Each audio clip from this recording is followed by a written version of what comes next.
O'Reilly. Are your wiper blades chattering, skipping, or squeaking? Don't let streaks or smearing on your windshield compromise your visibility. When it's time to replace your wiper blades, stop by O'Reilly Auto Parts and see our selection. Our professional parts people will even install your new wiper blades while you wait. Stop by O'Reilly Auto Parts today. O'Reilly Auto Parts.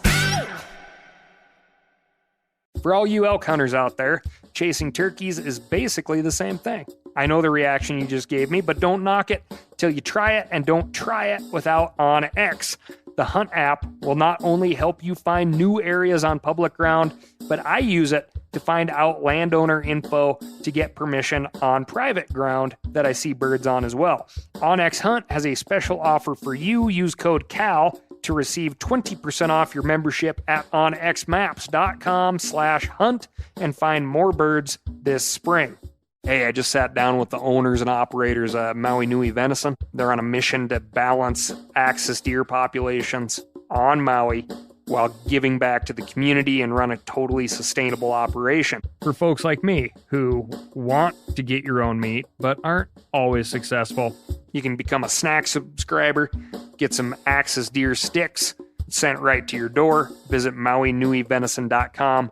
That's MAUINUI venison.com and use promo code CAL for 20% off your first order.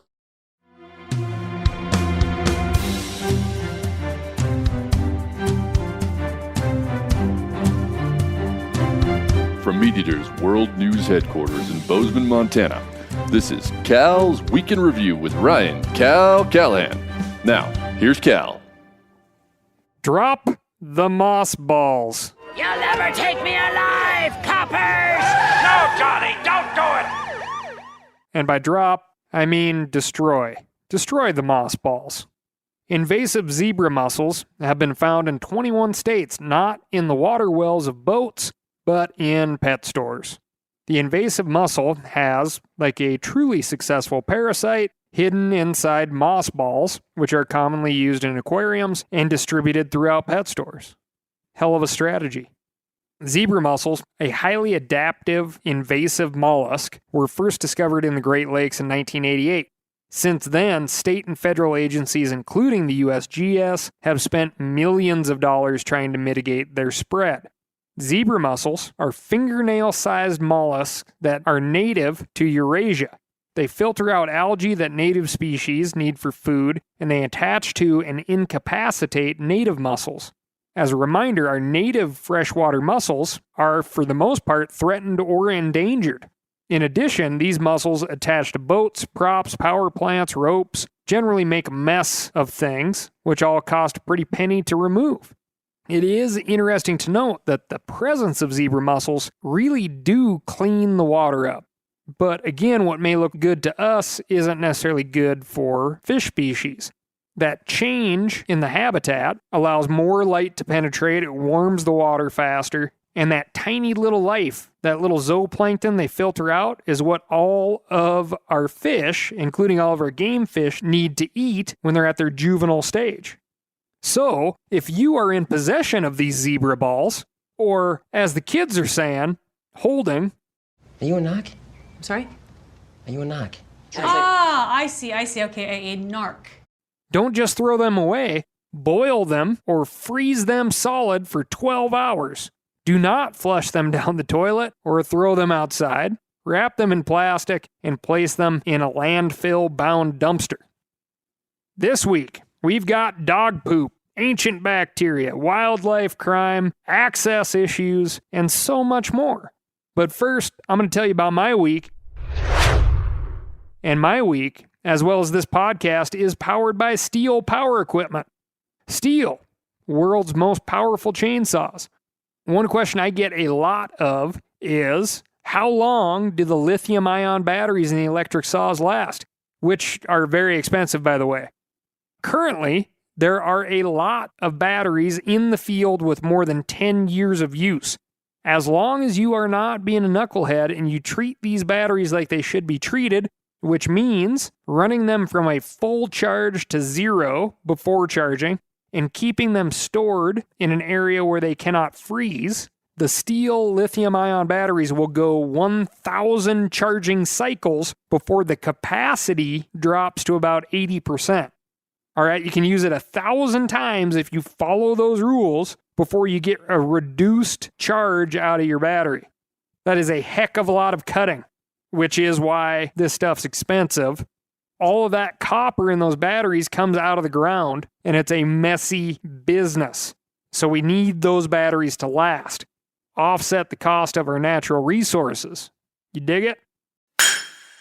Anyway, real big news, because, a lot of really good people work on this stuff as a passion project.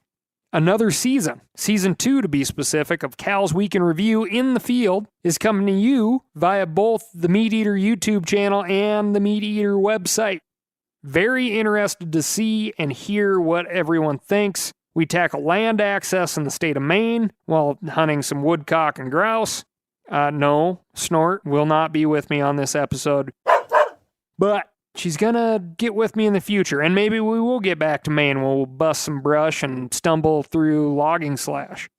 We head down to Louisiana, join my good buddy Giroux Brewer. I should say Captain Giroux Brewer, for a little triple tail and nutria action out on the coast of Louisiana.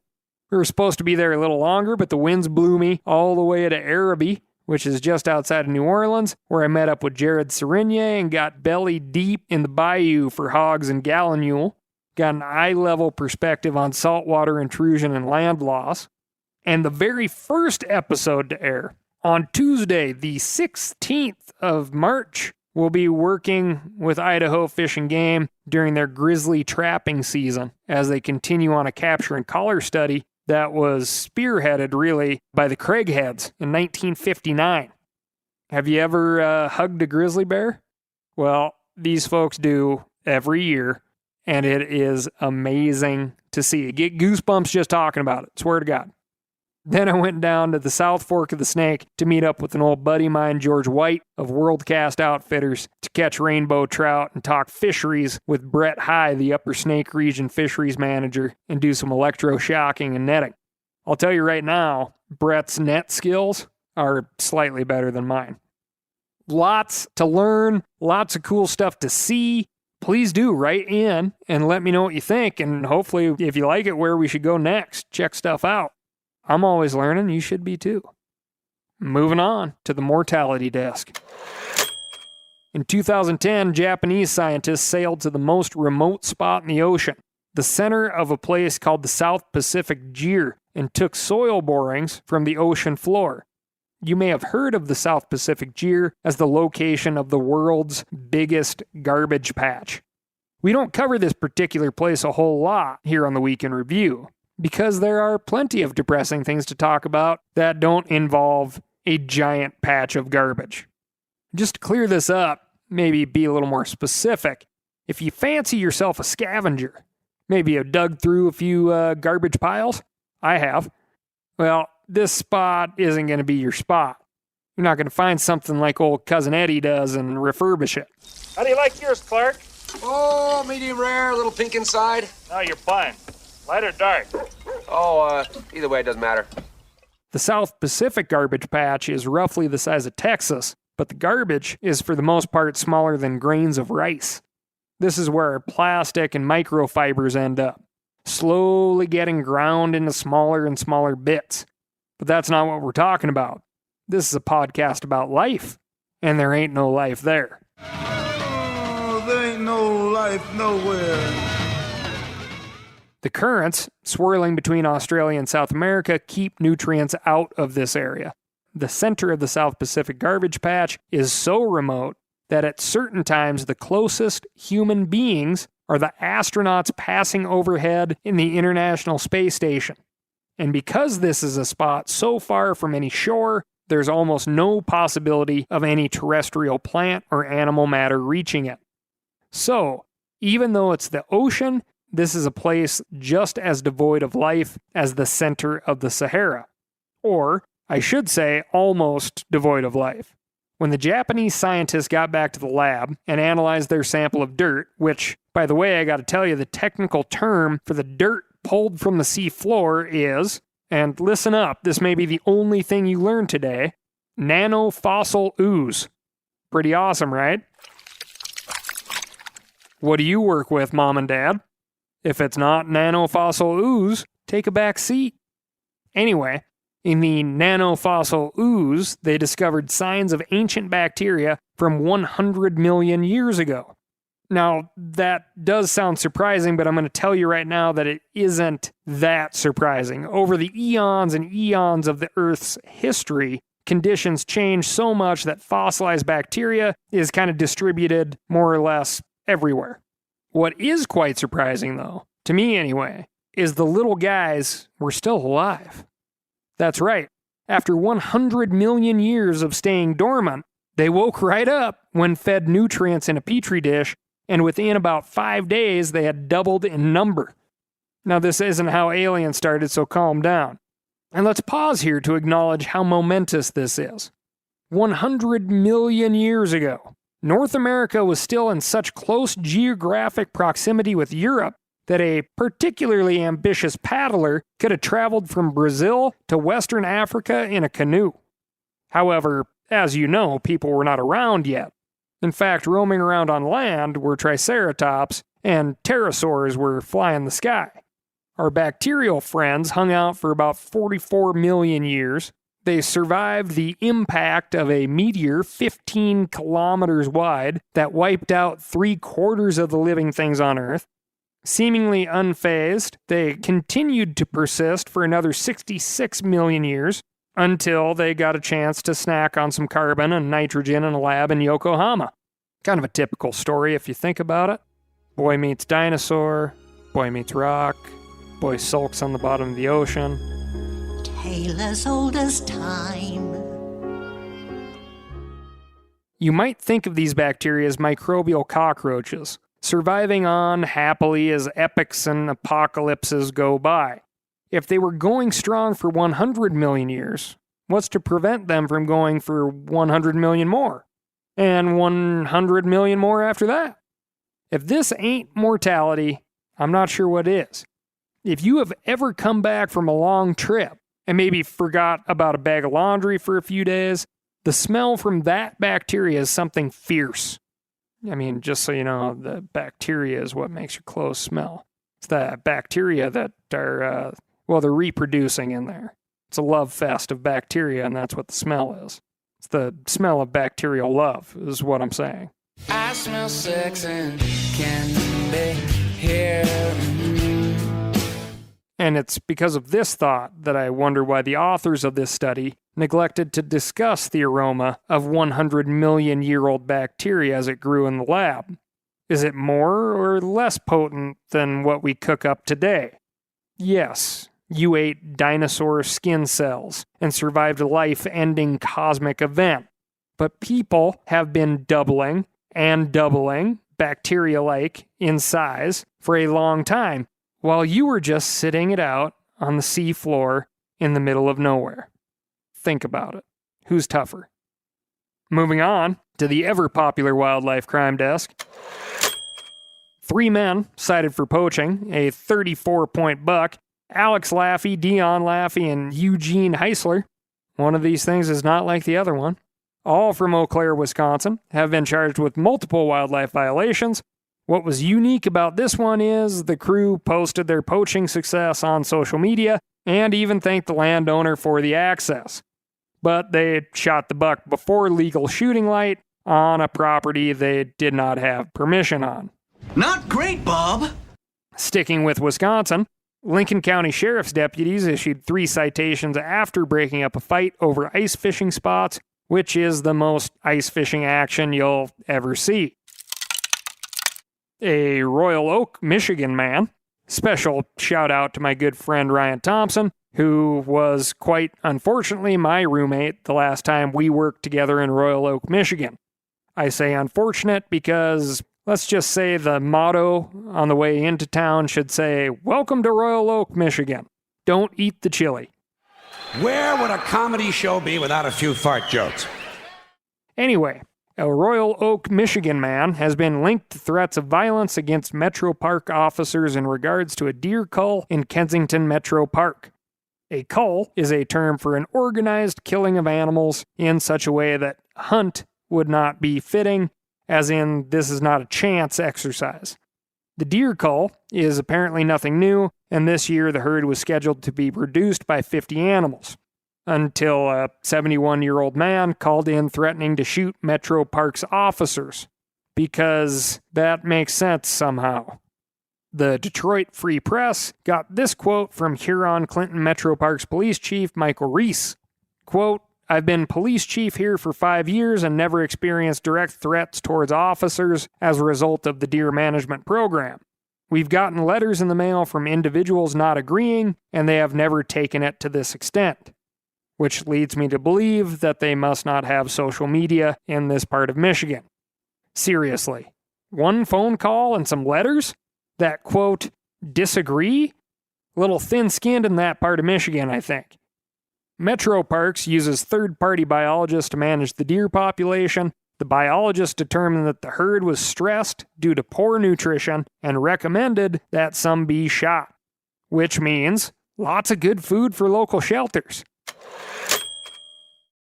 O'Reilly Auto Parts are in the business of keeping your car on the road. O'Reilly Auto Parts offer friendly, helpful service and the parts knowledge you need for all your maintenance and repairs. I don't know if you stopped in at an O'Reilly lately, but I use one because we have one right not too far from my house. People there are super helpful. I don't care if I'm getting boat batteries, car parts, whatever. Love those guys. They got thousands of parts and accessories in stock, either in-store or online, so you don't have to worry if you're in a jam. The team at O'Reilly Auto Parts can test your battery for free, in or out of your car. If it needs to be replaced, they'll help you find just the right battery for your vehicle. If you need your windshield wipers replaced, a brake light fixed, quick service, they'll help you find the right part or point you to the nearest local repair shop for help. Whether you are a car aficionado or an auto novice, you will find the employees at O'Reilly Auto Parts to be knowledgeable, helpful, and best of all, friendly. The professional parts people at O'Reilly Auto Parts are your one-stop shop for all things do-it-yourself auto. You can find what you need in-store or online. Stop by O'Reilly Auto Parts today or visit us at O'ReillyAuto.com/meat-eater. That's O'ReillyAuto.com/meat-eater. For all you elk hunters out there, chasing turkeys is basically the same thing. I know the reaction you just gave me, but don't knock it till you try it, and don't try it without OnX. The Hunt app will not only help you find new areas on public ground, but I use it to find out landowner info to get permission on private ground that I see birds on as well. OnX Hunt has a special offer for you. Use code CAL to receive 20% off your membership at onxmaps.com/hunt and find more birds this spring. Now, a lot of you guys are familiar with the old hunting tradition of eating, some organ, the heart or a chunk of liver off the first animal you kill. I had that when I was a little kid, and it was a big deal. Organ meats were always prized by frontier people who knew the importance of getting a lot of different minerals and nutrients. And as often is the case, those guys were onto something, because organs are among the most nutrient-rich foods on the planet. And you can get the same benefits your ancestors craved via convenient daily capsules from Heart and Soil, made exclusively from regeneratively raised, grass-fed, and finished cattle. Heart and Soil's unique freeze-drying process means all those important nutrients are trapped in, ensuring you experience every one of the benefits of nature's superfood in a clean, convenient, taste-free capsule. Find out more at heartandsoil.co. And make sure to use code MeatEater for 10% off your purchase. That's heartandsoil.co. Use the code MeatEater. Next up, how's this for the start of a story? The deputy could smell fish as he approached the van. Quick rule of thumb, kids. Don't approach strange vans no matter what they smell like. Officers discovered 100 undersized rung lobster tails, 17 undersized stone crab claws, 4 undersized whole lobsters, and 1 undersized mutton snapper in the vehicle. The men driving the van said they operated a small seafood restaurant. Get it? All the fish were they were undersized. Small restaurant. What do you expect, folks? Wildlife crime isn't a laughing matter. Anyway, the lobster tails alone are potential felonies for the two men. Moving on to the Public Lands and Waters desk.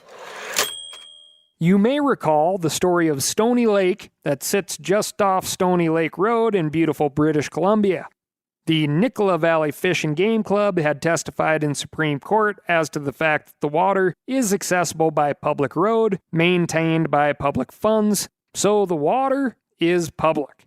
And it was this opinion that was upheld by the court. Well, that ruling was just overturned, and Stony Lake is now back in private hands. Basically, what happened is a new court found that the water is just a bit too far from the road, meaning that the water is not within the public right-of-way, meaning that the water is private. The owner of the ranch, one Stan Kroenke, the American businessman, famous for owning a bunch of professional sports teams, said, "The public can still stand on the road and smell the lake, even look at it, and he won't charge them to do so. Also, Santa isn't real." Just kidding. Stan Kroenke is an American businessman. In other British Columbia news, a bunch of folks have written in asking my opinion or to weigh in on trophy. Basically, the word trophy and how it is weaponized against hunters, specifically in British Columbia, but, it happens down here in the lower 48 and elsewhere, I'm sure. Now, there's kind of a big to-do going on here, and BC Wild Sheep is kind of leading the charge from what I can see. They got a petition that you can sign online, which, not a bad thing to do, that says, we support hunting. But the issue of trophy is a good one to talk about, so we're going to start talking about it here on the Week in Review. The fear of losing more hunting privileges in BC that we're talking about, it comes from a very real precedent set by the current administrations and their views on predator hunting and trapping. A moratorium on grizzly bear hunting went into effect in December of 2017. And to be clear here, we're in opinion land, so keep that in mind. If we don't like the word trophy being used against us, and by us I mean hunters, then we as hunters should do a heck of a lot better job not using it. Not letting others define hunting as a whole with the word trophy. Or we had better redefine the word trophy and do it fast. Take the word back, so to speak. Trophy officially is defined by measurements that, according to a book or organization, say that a skull or horn or antler is of exceptional size, rare in comparison to others. But where I see trophy being used is very rarely in association with a club or a book or even a frickin' tape measure. It's often used within a family or even frame of mind. A person's first animal is often their trophy. A child's first deer, no matter its sex or headgear, or sometimes even their first outing alone, is a trophy type of experience. This is very common in almost every single household of hunters I have ever encountered. So why do we allow trophy to be defined by an antiquated notion reflected currently by a very tiny fraction of the modern hunting and fishing community? Let's chat about it. Write in to askcal@themeateater.com and we'll see where we end up. For the record, I love grizzly bears. Love being around them. Love watching them. One of these days, I'll have a grizzly bear tag in my pocket, and I want to eat one. Moving on to the invasive reptile desk. I read these headlines in a row, and I want to do the same for you. Python found lurking in barbecue with belly full of chicken eggs. Falling iguanas weather may not wipe out invasive lizards, but can make pythons easy pickings. Large boa constrictor found hopelessly stuck in car's dashboard in North Carolina. Just in case you thought it was a slow week in the reptile world. Moving on to the ornithology desk. A rare half-male, half-female cardinal was photographed by a retired ornithologist in Pennsylvania. The bird has a functioning single testy and a functioning single ovary. This is referred to as bilateral gynandromorphism, which has been documented in birds, insects, and crustaceans. In the case of birds, an egg and its associated polar body are fertilized by a separate sperm. The resulting individual is a male-female chimera. Now, if you go looking up chimera, it is important to look up genetic chimera. Otherwise, you're going to find a Greek female fire-breathing monster with a lion's head, which has nothing to do with what we're talking about right now. A genetic chimera is a single organism composed of more than one genotype. You see the difference between the two? Fire-breathing, lion-headed female. You get it. So, we're learning a lot today, and it's even fun to say chimera. And when I say we are learning, I mean it. I once made fun of a kid during a duck shoot, we were all kids to be clear, who said he shot a male-female hybrid, which is, as I know right now, possible. And to me, to be fair, it looked like a mottled duck or a mallard duck that has not reached full plumage. So, shame on me. If you want to get a look at something starkly contrasting that'll really make you scratch your head, look up half blue lobster, a gynandromorph example of that species. It looks as if someone cut the lobster in half, painted one side electric blue, then perfectly sealed it back together. It's amazing. Moving on. The Doctor is in. Robbie Doctor sets a new Montana State brown trout record by shattering the previous record set in 1966 by a whopping 3.5 pounds, and breaking only one little girl's heart in the process. I'm just kidding. As reported by Sam Lundgren at themeateater.com, Robbie Doctor fishes with his daughter every Wednesday night. It was with her that he landed the 37-inch, 32-pound, 6-ounce monster brown on 4-pound test. Way to go, team. Moving on to the dog lover's desk.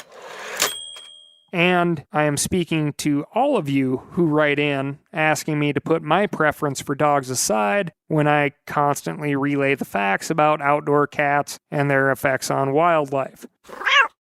Kitchener's Biotactic Fisheries Research and Monitoring has released a study linking dog poop to poor fish health in urban environments. Dog waste runoff, due to the high concentrations of nitrogens, phosphorus contained within, have in this study proven to impact fish survival, weight, and behavior. Canada's dog waste, which is where this study took place, is estimated to over 100 million tons per year. This is directly from the Kitchener study. We exposed creek chub, which is a widespread tolerant stream minnow, to various realistic concentrations of dog waste as simulated urban park runoff, testing both fresh and dried dog feces in both stagnant and aerated water to investigate the impact on fish survival and behavior. Which, sounds like a stinky job. Synopsis. Where dog poop was present, chub mortality increased, especially in slow-moving, non-aerated water. So, not picking up your pooch poo is bad. Bad. So pick it up. Now, if we're being honest, this is a human problem. Bad people, not bad dogs. As a quick recap, we hit 19 species, give or take, on the podcast today. Where, I ask you, can you get that kind of bang for your buck? You're welcome. That's all I've got for you this week. Thank you so much for listening. Don't forget to tune in to the Meat Eater YouTube channel every Tuesday for a new episode of this podcast, Cal's Weekend Review, in video form in the field. And most importantly, let me know what's happening in your neck of the woods by writing in to AskCal, that's Ask Cal, at themeateater.com. Thanks again, and I'll talk to you next week.